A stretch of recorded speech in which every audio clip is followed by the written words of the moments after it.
Hello friends, स्वागत है आपका अपने यूट्यूब चैनल कोयल मैट्रिक्स पर। तो जैसा कि आपको पता है कि जो मॉडर्न अलजेब्रा है उसके लाइव क्वेश्चंस चल रहे थे, यानी कि जो लाइव क्लास है वहां पर आपको क्वेश्चंस इसके कराए जा रहे थे। लेकिन बहुत से लोगों की डिमांड थी कि इसके जो कॉन्सेप्ट है यानी कि जो इसकी थ्योरी है पहले उसको भी समझाया जाए। तो इसीलिए मैंने सोचा है कि थोड़ा शॉर्ट में मैं आपको अच्छे से समझा दूं इसको, तो इसलिए आपके लिए क्लास लेकर आई हूँ।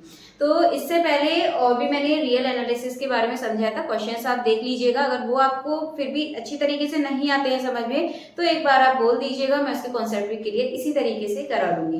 तो छोटे से पार्ट में वीडियो को लेकर चलते हैं, काफी कुछ समझाने की कोशिश करेंगे थोड़े से ही टाइम में। बट उससे पहले यदि आप चैनल पर पहली बार आए हैं तो उसको सब्सक्राइब कर लीजिएगा, साथ ही बेल आइकन को प्रेस जरूर करिएगा जिससे जो नोटिफिकेशन है आपके पास टाइम से पहुंच जाएंगे। चलिए फिर आइए और ध्यान से वीडियो को लाइक कमेंट शेयर भी कर दीजिएगा। जैसे सबसे पहले है ग्रुप। तो ग्रुप आपको पता है क्या होता है, ठीक है। और जैसे ग्रुप के साथ में जैसे हमने यहाँ पे कोई ऑपरेशन लगा दिया, ठीक है, तो ये होता है आपका बाइनरी ऑपरेशन। अब यहाँ पर लेकिन होता ये है कि जैसे हम कोई यहाँ पे हमने ग्रुप ले लिया, ठीक है, ग्रुप से कोई हमने नंबर लिया और उसके साथ यदि हम दो एलिमेंट यानी कि दो नंबर उठाएंगे, उनमें आपस में कोई भी ऑपरेशन लगाने के बाद जो तीसरा नंबर आपका आता है वो आपका ग्रुप में होना चाहिए, ठीक है, तभी प्रॉपर्टी फॉलो होती है। तो प्रॉपर्टी देख लेंगे। सबसे पहले है क्लोजर प्रॉपर्टी। तो इसका मतलब ये होता है यदि जैसे कोई ग्रुप है, मतलब A belongs to G and B belongs to G, दो कोई आपके एलिमेंट हैं A एंड B यानी कि ग्रुप के सेट के, तो A और B यदि A बिलोंग्स करता है G को एंड B भी बिलोंग करता है G को, तो जो ऑपरेशन लगेगा A ऑपरेशन B ये आपका बिलोंग्स करेगा G को। एक चीज आपको एक अच्छे से याद रखनी है। अभी आपको ये प्रॉपर्टीज बता रही हूँ और एग्जांपल से अभी आपको अच्छे से समझा भी दूंगी। एसोसिएटिविटी कौन सी होती है, इसमें आपकी A और B की बात करिए, इसमें आपके तीनों इसमें A belongs to G, B belongs to G और C बिलोंग्स टू G। आप एक साथ में लिख सकते हैं A B C belongs to G। अब इसके बाद आपको याद रखना है कि जो A है, A के साथ ऑपरेशन पहले B से लगा दिया जाए, देन फिर इसके बाद C। तो ये इक्वल होना चाहिए इसके A ऑपरेशन ब्रैकेट में B ऑपरेशन C में, ठीक है। और फिर जो ये ABC है, जो भी आएगा ये जो ABC है ये आपके बिलोंग्स करने चाहिए G को, ठीक है। नेक्स्ट बात करते हैं आइडेंटिटी। तो ये है आपकी आइडेंटिटी एग्जिस्ट।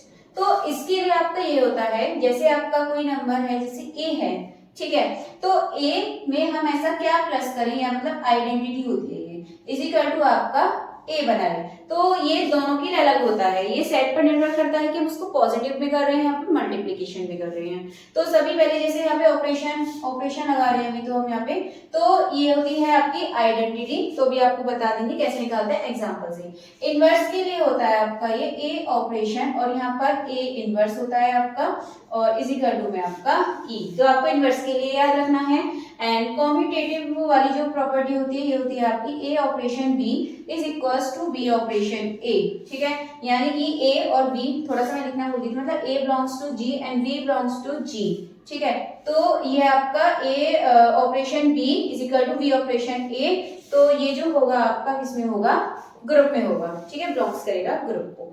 अब थोड़ा सा आप ये चीज समझिएगा, यदि कोई सेट है, ठीक है, यदि वो एक प्रॉपर्टी फॉलो करता है, जैसे उसने फॉलो कर दिया क्लोजर प्रॉपर्टी को, तो यदि वो सिर्फ क्लोजर प्रॉपर्टी को फॉलो करता है, इन बाकी जो प्रॉपर्टी है उनको फॉलो नहीं करता है, तो उसको बोलते हैं ग्रुपोइड या फिर क्वासी ग्रुप। तो ये आप ध्यान रखिएगा, एग्जाम में आपसे पूछा जाता है।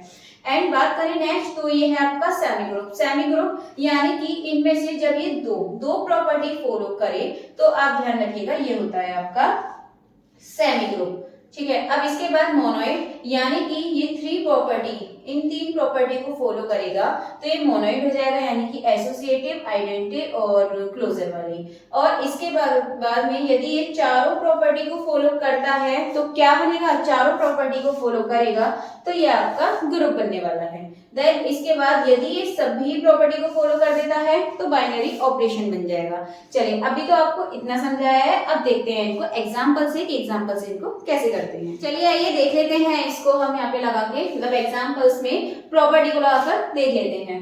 जैसे क्वेश्चन है z प्लस यानी कि set of integer under addition, यहाँ पे आपको क्या दे रखा है z प्लस, यानी कि ऑपरेशन में हमको प्लस का यूज करना है एडिशन का। जैसे कि z कोई ग्रुप है आपके पास, ठीक है, सेट ले लेते हैं इसका, जैसे इसमें नंबर होते हैं तो आपकी कल जल्दी -3 -4 सॉरी -2 आएगा आपका इधर, और -1 0 1 2 3, ठीक है, इस तरीके से। अब हम यहाँ पे फॉलो करेंगे। तो क्लोजर प्रॉपर्टी में क्या था आपका, याद करिए, ये था ना आपका कि A और B दोनों यदि आपके किसमें है, Z में, ठीक है। एक तरीके से ये समझ लीजिए आप, मैं यहाँ पे लिखती जाऊंगी, जैसे A ऑपरेशन B ये दोनों आपके किसमें है, अलग अलग बताती हूँ एक बार। A बिलोंग्स करता है Z को एंड B भी बिलोंग्स करेगा Z को, तो A ऑपरेशन जो हम B लगाएंगे ये भी बिलोंग्स करेगा Z को। तो अब समझिएगा, ठीक है, यही प्रॉपर्टी थी ना पहले, मतलब वहां G था, मैंने Z इसलिए लिख लिया है क्योंकि हमें यहाँ पे पता है कि इंटीजर्स ले रहे हैं Z, ठीक है।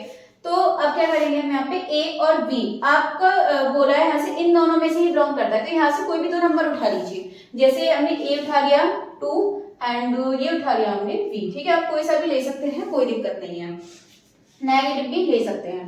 अब आपके पास ये ऑपरेशन लगाना है इसमें, अब आपको पता है इसमें एडिशन वाला लगाना है, तो A की जगह रखेंगे 2 एंड इसकी जगह रखेंगे 3, और ये 2 + 3 कितना आएगा 5। तो अब देखिए दोनों को हमने बीच में ऑपरेशन लगाया, दोनों के बीच प्लस का, और जब प्लस करने पे बना ये 5, तो देखिए यहाँ पे ये 5 है आपका, इसमें बिलोंग्स करता है ना 3 के बाद 4, 5, तो 5 इसमें बिलोंग्स करता है, यानी कि ये जो Z+ है ये क्लोजर प्रॉपर्टी है, ठीक है। इतना आपको समझ आ गया। अब बढ़ते हैं एसोसिएटिव की तरफ। तो ये क्या होता था, जैसे कि A B और C ये तीनों आपके बिलोंग्स करने चाहिए Z को, ठीक है, मतलब कि तुम्हें तीनों इसमें से ही लेने हैं। देन इसके बाद जब आप यहाँ ऑपरेशन लगाएंगे, यानी कि A operation B operation C equals to आपका होना चाहिए ये A operation B operation C के इक्वल, ठीक है। आई होप आपको इतना समझ आ गया होगा।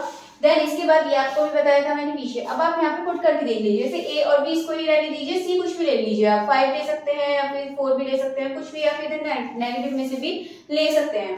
अब इसके बाद अब आप यहाँ पे पुट करेंगे। अब आपको ध्यान रखना है एडिशन है तो हम एडिशन पर ही वर्क करेंगे। चलिए मैं अलग ही लिख देती हूँ, A और plus B, A plus B का मतलब 2 + 3, तो और इसके बाद यहाँ पे प्लस C का मतलब कितना है 5 इज इक्वल टू 2 + 3 + 5। अब आप यहाँ पे इसको देखेंगे तो 2 और 3 कितना हो जाएगा 5 + 5 इज इक्वल टू 2 + 3 और 5 8। यदि आप इनको प्लस करते हैं तो कितना बनता है, सेम ही बनेगा ना। और ये जो 10 आ रहा है ये आपका बिलोंग्स करता है, इसमें बिलोंग्स करेगा Z में, यानी कि एसोसिएटिव प्रॉपर्टी की ये है।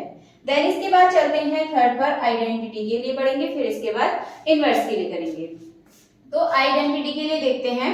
तो आइडेंटिटी के लिए क्या होता है कि A के साथ ऐसा हमें कुछ ऑपरेशन में आइडेंटिटी के लिए करना है कि आपका यहाँ पर A ही आना चाहिए, ठीक है, ये प्रॉपर्टी थी इसकी। तो अब इसको यहाँ पे समझेंगे। अब A, जैसे कि A हमने इसमें से ले लिया कोई भी, जैसे 2 ले लिया ये, ठीक है, तो A के साथ हमें क्या प्लस करना है, E की जगह पे से क्या रखना है कि जो A है, मतलब ये तो E ही रख देते हैं अभी, यहाँ पर आपका 2 ही बनना चाहिए, ये चीज आपको ध्यान रखनी है। और एक चीज ये भी देखनी है, जो E की जगह हमें ऐसा नंबर रखना है जो इस सेट में होना चाहिए, जैसे कि 0, बस एक 0 ही ऐसा है। यदि हम 2 में 0 को प्लस करेंगे तो क्या बनेगा आपका 2 ही बनेगा ना। तो सिंपली आप यहाँ से निकाल सकते हैं E = 2 - 2 = 0। तो एक चीज आपको ध्यान रखना है कि जो आइडेंटिटी होती है एक सेट में यूनिक ही होती है, ठीक है, क्योंकि इसमें प्लस वाले में आपकी 0 ही आइडेंटिटी आएगी, क्योंकि 0 ही ऐसा नंबर है, आप किसी में प्लस करेंगे तो आपका वही नंबर देगा, यानी कि जिसमें हम प्लस कर रहे हैं वही नंबर कब देगा, 0 कब, प्लस होने पर, ठीक है। चलिए आपको समझ आ गया होगा। तो अब है नेक्स्ट आपका इनवर्स। तो एक चीज आपको ध्यान रखनी है, मैंने आपको बताया था कि जो आइडेंटिटी होती है वो एक सेट की यूनिक होती है, यानी कि मतलब प्लस के लिए कर रहे हैं ऑपरेशन के लिए यूनिक होती है। जैसे प्लस के लिए करेंगे तो जब प्लस के लिए करेंगे तो जो आइडेंटिटी आएगी वो आपकी 0 ही आएगी, क्योंकि 0 ही आइडेंटिटी होती है प्लस के लिए, वरना और क्या आप ऐसा प्लस कर सकते हैं किसी नंबर में कि वही आपका नंबर आ जाए, तो ये आपको ध्यान रखना है। इसके बाद इनवर्स की बात करते हैं। तो इनवर्स के लिए आपका क्या होता है कि A और A में प्लस करते हैं हम इसका इनवर्स, और आपका इक्वल में होता है E, ठीक है। ऑपरेशन की जगह मैंने प्लस लिख दिया है डायरेक्ट, क्योंकि इसमें आपका प्लस करना है। तो वैसे आपका इधर ऑपरेशन होता है, एक लाइन में आपको ऐसे ही समझा देती हूँ। देन इसके बाद A + A इनवर्स, और इसके बाद फिर है आपका E। अब देखिए आप A आप कुछ भी ले लीजिए, जैसे 3 ले लिया, प्लस 3 का क्या होगा इनवर्स, -3 = 0। क्यों लिया है हमने, क्योंकि हम इसमें क्या ऐसा ऐड करें कि 0 बन जाए, तो उसमें वही नंबर को ऐड करना पड़ता है लेकिन उसका नेगेटिव, ठीक है। तो जैसे कि a हमने 3 लिया है तो उसका इनवर्स आपका -3 होगा, लेकिन एडिशन के लिए होगा बस ये चीज आपको याद रखनी है। और ऐसा भी हो सकता है जैसे यहाँ पे अगर हम a4 ले रहे हैं तो यहाँ पे हमें -4 रखना पड़ेगा। ठीक है, तो ये चीज आपको अच्छे से याद रखनी है। इनवर्स होता है ग्रुप के इनवर्स के लिए अपने हर किसी एलिमेंट का अपना अलग इनवर्स होता है। ठीक है, और जो आइडेंटिटी होती है वो एक यूनिक होती है। ठीक है, ये आपको 2 पॉइंट इसमें स्पेशली याद रखने हैं।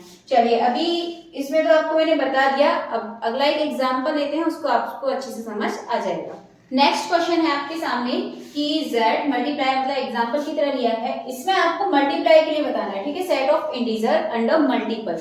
ठीक है, इसमें तो मल्टीप्लाई के लिए लगेगा, इससे पहले एडिशन के लिए था ऑपरेशन। तो इसमें जैसे z is equal to z की बात करी गई है तो इंटीजर्स ले लेंगे। तो जैसे ये हो गया -3 -2 -1 0 1 2 3 4, इतने ही काफी है, इसी से हम इसको कर लेंगे। क्लोजर के लिए याद है अभी आपको, समझाया था क्या होता है, a belongs to z and b belongs to z, then जो a ऑपरेशन b होगा वो भी बिलोंग्स टू z होगा। तो अभी हम क्या कर देंगे, डायरेक्ट ऑपरेशन लगा देंगे। जैसे कोई a ले लिया हमने, जैसे a इसमें से 1 उठा लिया एंड b इसमें से हमने 2 उठा लिया, तो इसके बाद हम क्या करेंगे, दोनों को मल्टीप्लाई कर देंगे। तो a मल्टीप्लाई b जो होना चाहिए बिलोंग्स करना चाहिए z को। तो जैसे a ले लिया हमने 1, मल्टीप्लाई करेंगे b की जगह 2, और 1 2 जा 2 आएगा, तो जो 2 है वो बिलोंग्स करेगा, नॉर्मल सी बात है, z को। ठीक है, आ गया होगा समझ। तो इसमें क्लोजर प्रॉपर्टी फॉलो करेगा। एसोसिएटिव की बात करेंगे तो इसमें 3 नंबर ले लेंगे, a b और c की जगह ले लीजिए 3, इसे मल्टीप्लाई के लिए लगेगा। तो मैं डायरेक्ट ऑपरेशन की जगह मल्टीप्लाई लगा देती हूँ। तो 1 मल्टीप्लाई 2 मल्टीप्लाई 3, ठीक है, इस तरीके से लगेगा। इज इक्वल टू क्या होना चाहिए आपका, ये इधर आपका 1 मल्टीप्लाई 2 मल्टीप्लाई 3, और ये आपका क्या होना चाहिए, जो भी आएगा सॉल्व करके ये आपका z को बिलोंग्स करना चाहिए। तो देखिए 1 2 जा 2 2 3 जा 6 हो जाएगा। आप नॉर्मली इसको अलग करेंगे तो इसी तरीके से होगा, यानी कि ये भी आपकी एसोसिएटिव प्रॉपर्टी फॉलो हो जाएगी। आइडेंटिटी की बात करें तो इसमें आपका क्या होता है, मल्टीप्लाई के लिए तो a में e की जगह क्या, मतलब मल्टीप्लाई लगा देंगे, उधर उसमें प्लस था, प्लस वाले में इसमें मल्टीप्लाई लगाएंगे और आपका a कब पॉसिबल होगा, मैंने बताया था प्लस में आपकी हमेशा 0 होती है आइडेंटिटी, और इसमें जो बनेगी 1, क्योंकि हम किसी नंबर में किसका मल्टीप्लाई करेंगे वो वही नंबर हो, मल्टीप्लाई के लिए 1 करेंगे। तो जो e है आपको पता चल जाएगा यहाँ से कितना आ जाएगा 1। चलिए फिर इसको अब आगे इनवर्स के लिए देखते हैं। तो इनवर्स क्या था कि a मल्टीप्लाई a का जब इनवर्स करेंगे तो आपका ये इसमें होना चाहिए e। तो e का मतलब हम यहाँ क्या रखेंगे, यहाँ पे 1। तो 1 के लिए अब आप यहाँ पे क्या कंडीशन होनी चाहिए कि 1 तभी बनेगा जब a/1/a लिखेंगे। लेकिन अब आप एक चीज देखिए, क्या 1/a इसमें एग्जिस्ट करेगा z में, मतलब कि जो आपका ये ग्रुप है इसमें एग्जिस्ट करेगा, मतलब a जो है ये इसमें एग्जिस्ट नहीं करेगा, इसीलिए जो belongs not belongs to z आ जाएगा। तो ये वाली प्रॉपर्टी इसमें फॉलो नहीं होगी। चलिए, तो इतना आपको समझ आ गया होगा। तो 2 एग्जांपल से आपको काफी कुछ समझ आ गया होगा, कैसे इन प्रॉपर्टीज को चेक करते हैं, कैसे पता लगाते हैं ग्रुप है क्या है। चलिए फिर आगे कुछ क्वेश्चंस और देख लेते हैं। एक क्वेश्चन मैं आपको पढ़ने के लिए दूंगी, तो चलिए बढ़ते हैं आगे। तो क्वेश्चन आपके सामने है 5 15 25 35। अभी तक तो हम एक सेट को लेके चल रहे थे, अब आपको ये वाला सेट अलग से दिया है। देन यहाँ मल्टीप्लाई में 40 द आइडेंटिटी एलिमेंट इज, इसका आइडेंटिटी एलिमेंट बताना है। मल्टीप्लाई के लिए और प्लस के लिए 2 क्वेश्चन अलग अलग ले लिए हैं, ध्यान से समझिएगा। अभी क्या करते हैं, इसको हम वैसे सॉल्व करते हैं टेबल बनाकर। ठीक है, तो अलग अलग सभी का लिखते हैं, जैसे 5 15 25 35 ये लिख देंगे। देन इधर भी 5 15 25 35। अब क्या करते हैं, जो 40 है 40, और फिर आप इनसे सभी का मल्टीप्लाई करते हैं, यही करते हैं ना। बट हम इसमें सभी का मल्टीप्लाई नहीं करेंगे। कैसे करते हैं, 5 का इसमें करते हैं, फिर 15 का इसमें करते हैं, 25 का इसमें करते हैं, 35, और जो भी वैल्यू 40 से ऊपर जाती है तो फिर हम उनको रिवर्स करके लिखते हैं। तो जैसे अभी हम खाली क्या करेंगे, सिर्फ 5 के लिए कर देंगे, वहीं से आपको आंसर पता चल जाएगा, पूरा करने की आपको आवश्यकता नहीं है। तो देखिए 5 5 जो कितना था 25, 40 से छोटा है इसलिए हम 25 को ऐसे ही लिख देंगे। 5 का 15 में करेंगे तो 15 5 में कितना हो जाएगा 75। तो 75 40 से कितना जाता है 35 ज्यादा है ना, तो 35 लिख देंगे इधर। 5 को 25 में करेंगे तो कितना होता है 25 5 जा कितना हो जाएगा आपका ये 25 5 जा 125। तो 40 से 125 कितना ज्यादा है, तो आप ऐसे डिवाइड करके देख लेंगे। तो 14 3 जा होता है आपका 120, तो यहाँ से 5 बचेगा। दूसरे वाले के लिए हमने ऐसे किया था, 40 से हम 75 को डिवाइड करेंगे तो 40 बन जाए 40 आएगा, 35 रिमाइंडर। एक तरीके से जो रिमाइंडर है ना वो लिखना होता है। तो अभी हम यहाँ पे लिख देंगे वाला 5। अब इसके बाद 5 से 35 में मल्टीप्लाई करते हैं तो कितना बनता है आपका 175। तो 40 से ये कितना ज्यादा है, तो आप यहाँ पे इधर एक बार देखेंगे तो ये शायद आपका जाएगा 4 टाइम 160। तो यहाँ से कितना बचेगा आपका ये 15 यहाँ से बचेगा। बट आपको क्या बताना है, आइडेंटिटी एलिमेंट, और किसके लिए बताना है, मल्टीप्लाई के लिए। तो नॉर्मल सी बात ये है, जैसे अभी आप 5 को ही लेकर चल रहे हैं, इन सभी को छोड़ दीजिए। तो क्या होता है मल्टीप्लाई के लिए, ए में यहाँ पे हमें कौन सा एलिमेंट यानी कि मल्टीप्लाई करना है कि वो आपका ए बना दे, यानी कि 5 लेंगे तो 5 में हम ई की जगह निकालेंगे तो क्या आएगा आपका यहाँ पे, मतलब कितने पर बन रहा है आपको ये बताना है ये 5। तो 5 का कब बनता है 25 पर, जब हमने 5 से मल्टीप्लाई करी 25 में तब आपका ये 5 बन रहा था। तो ई का आपको यहाँ से सिंपली पता चल जाएगा कि किस पे बनेगा ये आपका 25 पर। आई होप आपको क्वेश्चन समझ आ गया होगा। तो ऑप्शन सी इसका करेक्ट आंसर हो जाएगा। अब ये अगला क्वेश्चन देख लेते हैं, ये है आपका प्लस के लिए। तो ये भी आपको पूरा करने की जरूरत नहीं है, सिर्फ इसके इसमें ही मल्टीप्लाई करनी होती चीज, आपको यही याद रखनी है बस। ये कर दिया, देन इसको आप इधर ऐसे लिख देंगे, पूरा लिखने की जरूरत नहीं है, मैं फिर भी बता देती हूँ। 5 प्लस, वहां पे आपका मल्टीप्लाई था इसीलिए हम इस तरीके से लिखते थे, प्लस में हम प्लस की फॉर्म में देखेंगे। जैसे 0 का सभी में मल्टीप्लाई करेंगे क्या बनेगा, मतलब सॉरी मल्टीप्लाई नहीं, इसमें हम प्लस करेंगे क्योंकि आपका ये एडिशन है। तो 0 प्लस 0 0 होगा, 0 प्लस 1 1, 0 प्लस 2 2, ये 3 होगा, 0 प्लस 4 4। अब आप यहाँ पे ये देखेंगे कि क्या होता है प्लस के लिए, ए में हम क्या प्लस करें कि ए बन जाए, यही देखते हैं ना, यानी कि इसे हमने 0 ले लिया, 0 में हम क्या प्लस किया हमने कि जो आपका 0 बन जाए। तो नॉर्मल सी बात है 0, अगर हम 1 के लिए भी करते हैं कि 1 में क्या प्लस करें तो 0, क्योंकि आपका 0 यहाँ पे नंबर बन रहा था ये, ठीक है। तो ये आपको ध्यान रखना है, अगर हम 1 लेंगे तो यहाँ पे हम 1 को 0 में प्लस करेंगे, यहाँ 1 बन रहा है, तो ये आपका 0 इसका आंसर आ जाएगा। तो ऑप्शन में 0 आपका है नहीं है, तो कुछ मिस्टेक हो गई, इसे ऑप्शन ए है, ये 0 ही होगा यहाँ पे। तो इसका जो आंसर है ऑप्शन ए करेक्ट आंसर हो जाएगा।